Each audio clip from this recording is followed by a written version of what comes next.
자녀 양육은 관계 형성이 중요하다, 이런 주제를 가지고 말씀을 좀 나누겠습니다. 오늘은 말씀 결론이 제목에 그냥 나와 있습니다. 자녀 양육에 있어서 가장 중요한 게 관계 형성인데요. 이 부분을 좀 같이 좀 나누겠습니다. 청소년이든 또 청년들이든 그 삶에 있어서 가장 중요한 것이 이런 그 관계에 대한 부분이기 때문에 어떻게 하면은 관계를 잘 형성해 나갈 것인가, 이런 것에 대한 그런 그 지식, 지혜, 이런 것들이 우리에게 필요한 시간들입니다. 먼저 여러분들이 기억해야 될 것은 이 관계가 결핍된 상태에서의 어떤 그 규칙들은 반항을 불러옵니다. 관계가 형성되지 않았는데 자꾸 어떤 룰을 가져가지고 사람들에게 자꾸 제시를 하는 것, 이거 하지 말고 저거 하지 말고 뭐 이렇게 하고 저렇게 하라고 하는 수많은 그런 규칙과 룰은 사람의 마음 속에서 이 반항 심리를 가지고 올 수 있어요. 그래서 먼저 제목 그대로 이 관계 형성에 먼저는 초점을 맞춰야 돼요. 그리고 난 뒤에 규칙이나 룰도 있는 것이지, 나와의 관계가 제대로 이루어지지 않은 사람이 자꾸만 어떤 규칙을 자꾸 나에게 제시한다, 불편한 것이거든요. 굉장히 힘듭니다. 그런 점에서 우리가 이 관계가 결핍되지 않도록 저와 여러분들이 지혜롭게 이 관계를 아름답게 만들어 나가야 할 줄로 믿습니다.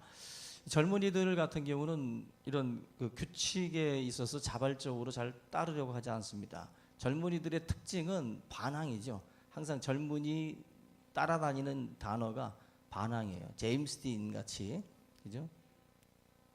청카바 청바지 입고 또 이렇게 뭐 반항하는 그 모습들이 젊은이들에게는 어떻게 보면은 자연스러운 겁니다. 그래서 우리가 이 젊은이들이 보여주고 있는 그런 그 반항에 대해서 우리가 무조건 부정적으로 그 한 사람에 대해서 생각할 것이 아니라, 먼저는 오늘 제목 그대로 그와 나와의 이 관계가 친밀한가, 사랑스러운가를 먼저 봐야 돼요. 이것이 이루어지지 않은 상태에서는 젊은이들한테 자발적인 그런 어떤 순종이나 규칙을 따르는 그것을 우리가 원하지만 따라오기 힘들다는 거예요.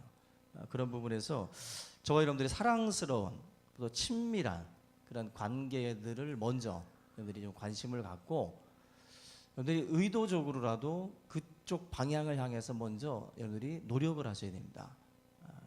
그러할 때에 여러분들이 누군가에게 주는 어떤 그러한 그 훈계든 교훈이든 이런 것들이 사실은 스며들 수가 있는 거거든요, 그 사람들에게.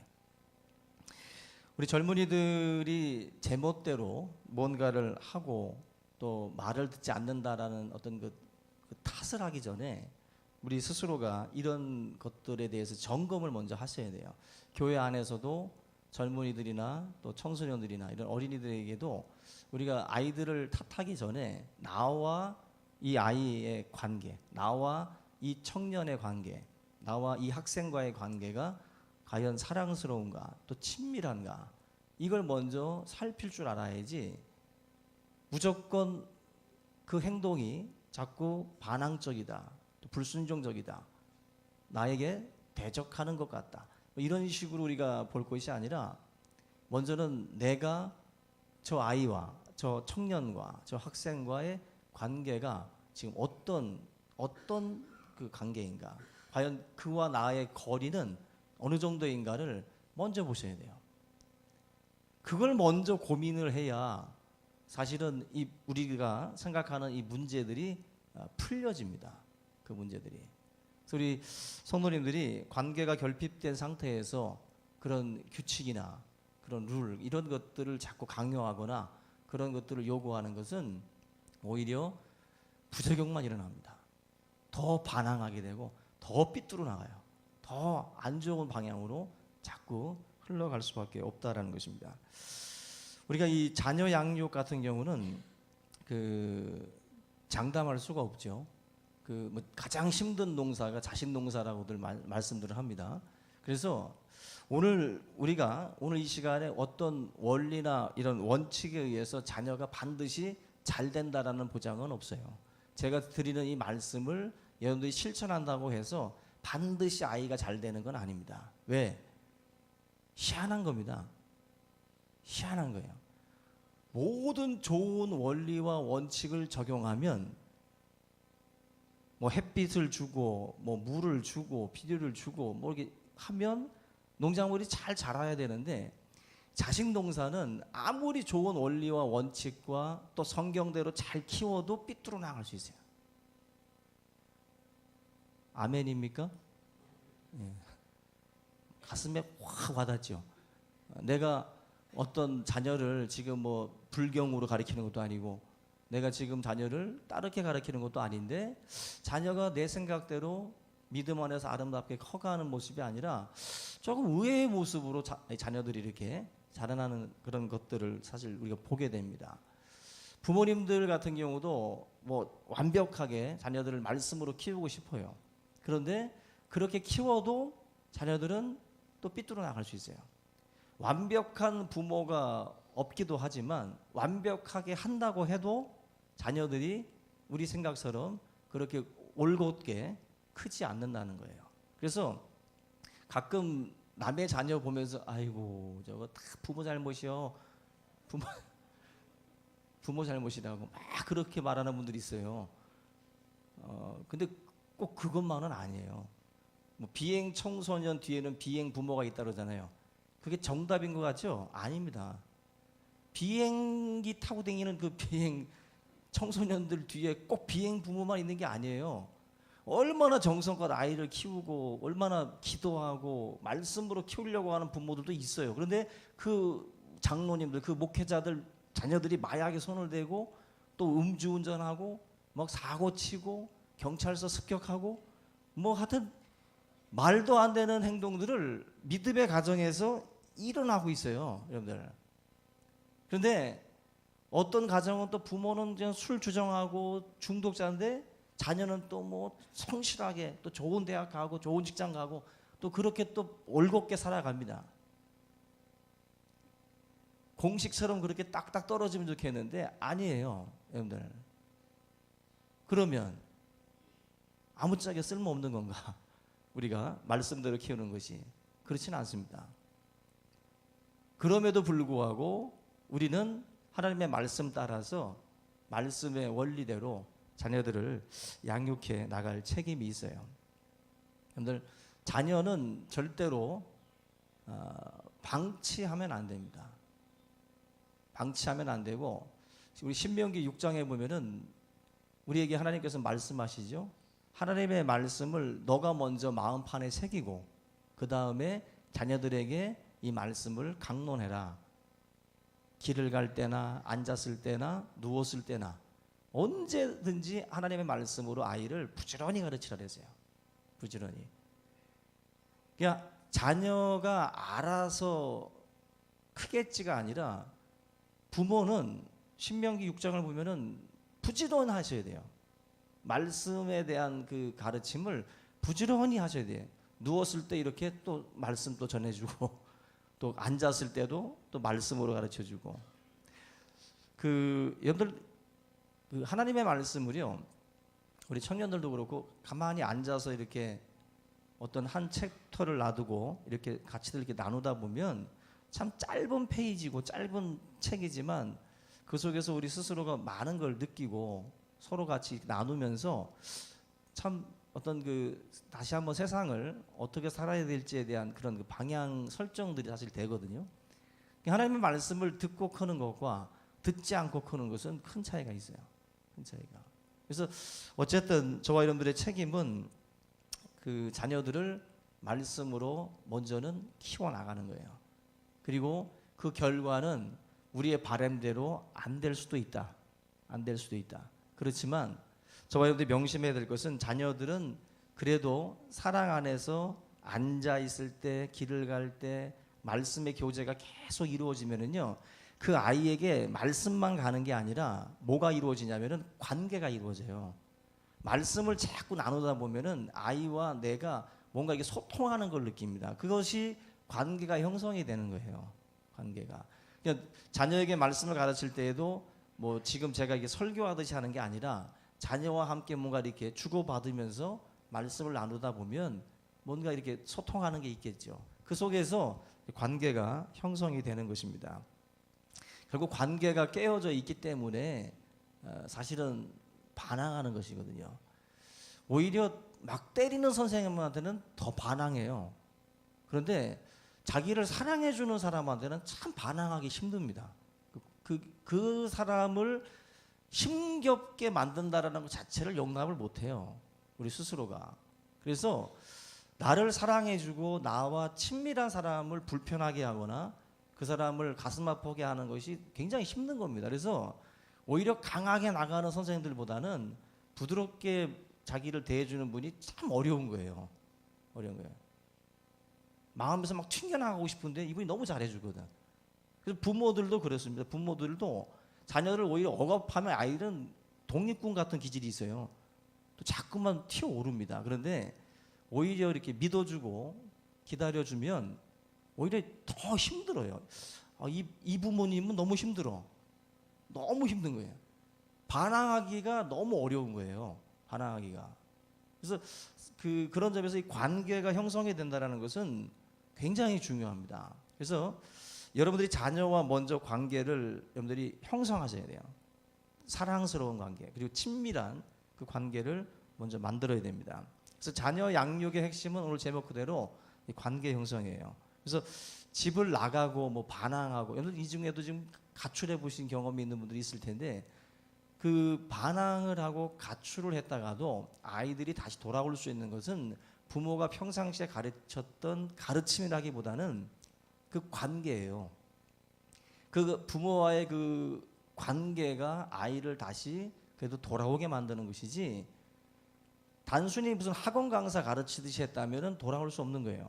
근데 그 소통을 통해서 아이와의 관계가 이루어져 있으면 사랑스러운 관계, 부모가 나를 사랑한다라는 것을 알게 된다면 다시 돌아올 수 있는 거예요. 다시. 그런 부분에서는 우리가 가장 어떻게 보면 원론적이지만 이 사랑의 이 관계가 가장 중요하다는 거예요. 사랑의 관계가. 우리가 이 자녀와의 이 관계 형성에서 알아야 될 몇 가지가 있는데요. 특별히 첫 번째로는 이 관계를 형성할 때 늦은 나이가 없다라는 것을 아셔야 돼요. 늦은 나이가. 이미 나는 너무 멀리 왔다라고 생각을 하는 분들도 있을 수 있는데 그렇지 않습니다. 관계 형성은 늦은 때가 없어요. 깨달은 그때가 그래도 가장 좋은 때입니다. 어릴 때든 나이가 들어서든 빨리 그 관계를 회복해야 되겠다라고 하는 생각을 가지고 우리가 적극적으로 나간다면 좋은 관계는 형성이 될 수 있어요. 요즘에 TV 프로 보면은 뭐 그런 관계에 대한 그 프로들이 많잖아요. 아빠 어디가 또 뭐 슈퍼맨이 나타났던가 뭐 슈퍼맨이 돌아왔대요. 그 슈퍼맨 또 아빠를 부탁해. 그죠? 다 문제 덩어리는 아빠야. 그 속에 보니까 다 아빠한테 영유아들을 아빠한테 맡기고 또 초딩 전 아이들을 아빠한테 맡기고 또 이제 성인이 된 아이들을 또 이제 아빠한테 이제 맡기는 거예요. 그래서 그 셋의 어떤 그 구분의 어떤 그 또래들의 어떤 그 부모와의 그 관계가 녹록지 않은 거죠. 일에 치이다 보니까 자녀들과의 어떤 그 사랑스러운 친밀한 관계들이 없는 거죠. 마치 저도 그 프로를 잠깐 보는데 저희 딸하고 아빠 관계가 맞나 싶을 정도로 굉장히 좀 어색한 느낌들, 그죠? 그렇게 어떤 행동하는 것을 볼 때 우리 딸도 저러나 싶기도 하고, 근데 너무 멀게 느껴지는 그 관계를 볼 때 저런 관계 속에서는 상당히 어떤 문제가 생겼을 때 힘들다라는 거예요. 만약에 문제가 터지면 그 관계는 정말 걷잡을 수 없는 소용돌이로 빠져들게 됩니다.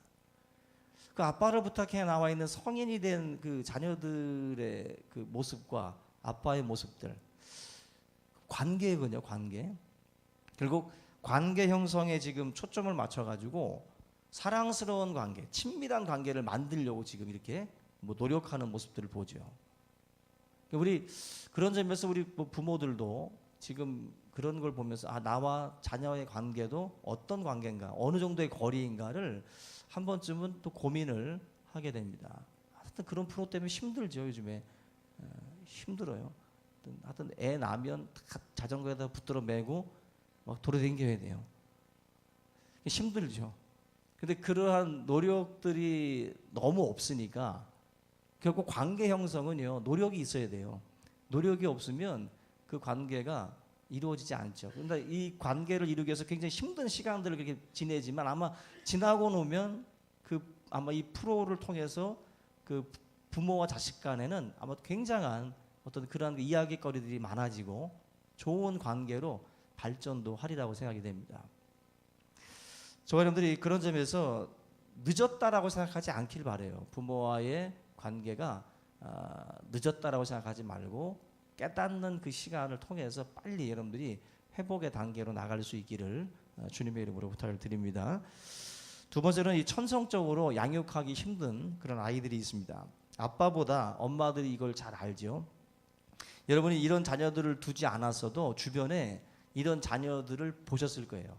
참 다루기 힘든 그런 그 아이들이 분명히 있습니다.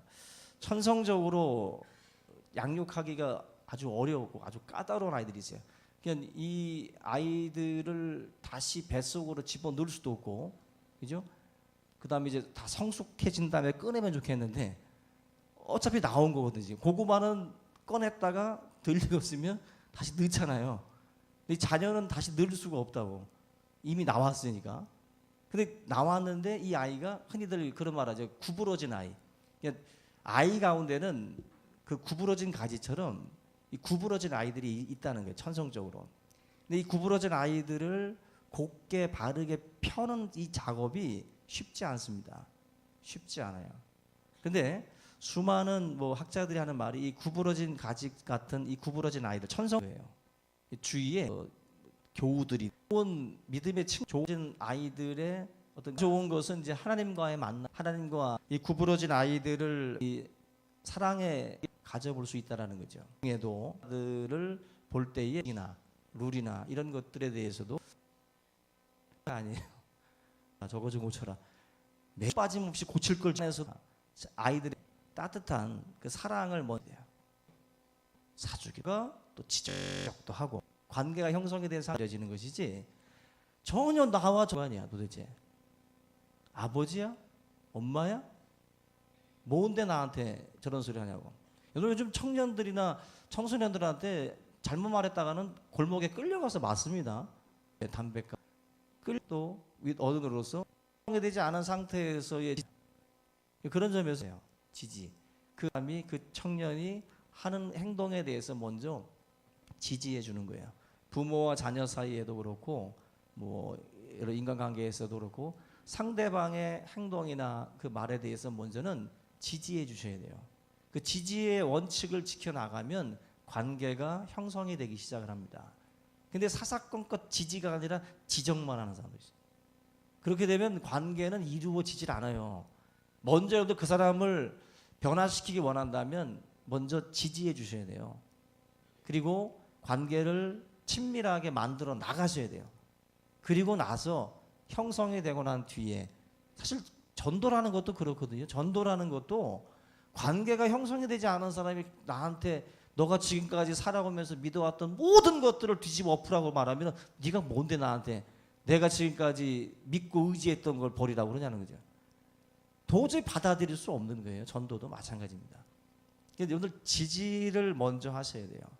그래서 오늘 우리가 읽은 이 본문이 좀 엉뚱한 본문처럼 느껴지지만 그렇지 않습니다. 이 로마서 12장 15절 말씀에 즐거워하는 자와 함께 즐거워하고 그죠? 우는 자와 함께 울라는 거예요.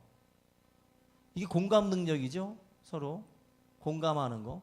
지지하는 게 뭐예요? 공감하는 거거든요. 오늘 사람과 사람의 관계에서 이 공감 능력이 떨어지는 사람들이 있어요. 즐거워하는데 초치고 있는 사람들이 있고 다 지금 울어야 될 때에 혼자 히덕거리고 있는 사람들이 있어요. 마치 그거죠. 뭐 세월호 참사 있을 때 뭐예요? 애들을 무슨 어묵이라고 그래? 아이를 막 그 수장된 아이들을 그냥 어묵 취급을 하고 그러는 아이들이 있어요. 이 완전히 공감 능력이 완전히 떨어진 아이들입니다. 전혀 상대방의 아픔을 모르는 사람들이에요. 모르는 사람들. 지금 막 가슴이 찢어지는 아픔을 겪고 있는 그 부모들을 생각하면 누가 그런 짓을 합니까? 근데 공감 능력이 없는 거예요. 우는 자와 함께 울 준비가 안 돼 있는 사람들이 있어요. 그러니까 한마디로 울 때 함께 울어주는 게 지지하는 거예요. 즐거워할 때 함께 즐거워하는 게 지지해 주는 거라고. 그런데 이게 자체가 전혀 안 돼 있는 사람들이 있어요. 그러면 결국 이 지지해 주는 이 부분이 없다라는 거죠. 그러면은 관계가 이루어질 수가 없는 거죠. 교회 안에서도 내가 울 때 같이 울어주고 내가 즐거울 때 같이 즐거워지면 그 둘은 친밀해져요, 여러분들. 내가 슬픈데 전혀 가만히 보면 전혀 나의 슬픔에 대해서 신경도 안 쓰는 것 같아. 그러면 그 사람하고는 멀어지는 거예요. 내가 슬플 때 같이 슬퍼하는 느낌을 받고 즐거울 때 같이 즐거워하는 느낌을 받으면 가까워지는 거예요. 공감 능력을 우리가 사실은 이게 회복해야 돼요. 해야 돼요. 교회 생활할 때 필요합니다. 뭐 직장 생활도 마찬가지고. 특별히 교회는요, 사랑 떠들잖아요, 우리가. 그죠? 교회 공동체 이야기하면서 사랑 떠드는데 공감 능력을 갖지 못한다고 한다면 이건 또 완전히 별개거든요, 별개. 따로 놀지 말라는 거예요, 따로 놀지 말라. 하나님의 사람들이 같이 뭔가 이렇게 느낄 때 같이 느껴야 되는데 전혀 못 느끼는 거예요. 이거는 전혀 관계가 제대로 이루어질 수가 없습니다. 특별히 지금 우는 자와 함께 울라는 것은 슬픔을 같이 이렇게 쉐어링하는, 나누라는 거예요. 이렇게 나누라는 거. 이 나눔을 통해서 사실은 우리 관계가 새롭게 되거든요. 새롭게. 즐거울 때도 그렇지만. 우리 여러분들이 이 관계 형성 필요합니다. 그리고 지지해주고 공감해주는 거, 이게 필요해요. 남자들이 저도 그렇지만 아내들이 막 어떤 일로다가 상처받고 막 뭔가 막 화가 났을 때 남자들이 하는 실수가 있다고 그래요. 제가 보니까 저랑 비슷하더라고. 첫째가 여보 신경 쓰지 마, 무시해버려, 이렇게 말한다는 거죠. 남자들은 이해를 제대로 말해준 것 같은데, 그죠? 근데 남자들은 통 크게 그렇게 무시해버려 되지만 여자는 아니라는 거예요. 여자는 굉장히 예민하고 여자들은 좀 더 이걸 이렇게 하고 이렇게 갖고 있기 때문에 우리 남자들이 하듯이 이렇게 무시해버려 한다고 무시할 게 아니죠. 한마디로 이것도 지금 공감 능력이 없는 거예요. 지금 아내가 지금 어떤 상태인지 공감을 못하는 겁니다. 두 번째가 뭐 그 사람이 몰라서 한 말이야, 그 사람 탓이야 하면서 이제 한마디로 이제 어떤 그 사람의 탓이다 하면서 이제 문제를 이제 풀어 나가는 건데, 이것도 마찬가지로 남자들은 말 잘한 것 같은데 이것도 또 저 틀린 말이라는 거죠. 이런 말이 있어요. 여자는 항상 옳고 남자는 항상 틀리지 않는다. 이게 무슨 말일까요? 남자는 항상 틀리지 않는다는 말은 뭐냐면은 남자가 만약에 항상 남에게 남 탓을 한다는 거예요. 그래서 남자는 틀려도 틀리질 않습니다. 항상 남 탓을 하기 때문에. 그러니까 지금 그 아내에게도 지금 어떻게 보면 지금 힘들어할 때 지금 공감해 주는 게 필요한 건데 그냥 탓으로 돌려버리는, 이것도 또 하나의 또 미련한 방법 중에 하나라는 거예요. 세 번째가 이제 참 중요합니다. 세 번째가 그 시간에 아내가 힘들어하는데 아내를 가르치는 남편이 있어요.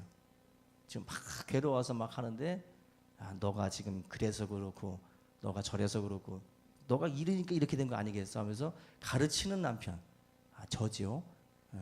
또 여러분들 가운데도 아마 아내가 어떤 실수를 해서 만약에 어떤 극도의 막 흥분 상태에 있을 때 그런 식으로 막 그 아내를 이제 가르치려고 한다는 거죠. 공감 능력이 없는 거예요, 사실은. 그래서 이 문제가 이제 풀리지가 않는 거죠. 더 하는 분이 있어요. 이제 가르치면서 이제 성경 구절을 이제 인용을 합니다. 그리고 또 기도까지 해줘요. 기도까지 해주면서 뭐라고 기도하냐면은 내 눈 속에 있는 들보를 깨닫지 못하고 남의 눈 속에 있는 뭐 티를 쳐다보고 있는 이 죄인들을 용서해 달라고 하면서 한마디로 이제 구절을 가지고 아내를 이제 간접적으로 공격을 하는 거죠. 네 잘못이다. 네 들보를 먼저 빼라 이거죠. 한마디로 막 그 공감의 어떤 그 능력이 지금 발휘돼야 될 시점에서 자꾸 이제 가르치는 이제 스승으로 쓰려는 거죠. 여기에서는 문제가 해결이 안 된다는 거예요. 욥기 보면은 욥이 고난 당할 때 친구 4명이 왔어요. 근데 친구들이 4명이 왔는데 욥의 친구들은 친구로 서지 않았습니다. 친구로 서질 않고 스승으로 섰어요. 욥을 지지해 주거나 욥의 아픔을 나누려고 하지 않고 지적질만 했어요. 너는 이래서 잘못이고 저래서 잘못이다. 욥기 강해 지금까지 세운 것처럼 그런 식으로 계속 지적을 해요. 사실 지금 욥에게 필요한 게 뭐예요? 여러분들 슬픔을 당한 자에게는 가서 아무 말 안 하고 그냥 만약에 하루 그냥 밤을 새주기만 해도 제일 위로가 된다고 그러잖아요. 아무 말 안 해도 그냥 같이만 있어줘도 뭔가 이렇게 슬픔을 같이 나누려고 하고 나의 아픔에 대해서 공감해 주는 듯한 느낌을 주는 것 자체가 가장 중요하다라는 거예요. 여러분들이 이 관계가 형성해야 된다는 것은 바로 그런 겁니다. 우리의 삶 가운데에 내가 지금 저 사람을 자꾸 지적만 하고 있는지 또 교훈만 하려고 하고 훈계만 하려고 하는지 우리 크리스찬들이 그런 경우가 많아요. 우리 크리스찬들이 어떤 의 이런 것들을 우리가 또 배우다 보니까 자꾸 사람을 지적을 많이 합니다. 근데 분명한 사실은 지적하기 전에 지지해야 돼요. 먼저 공감해 줘야 되고 그것이 먼저예요.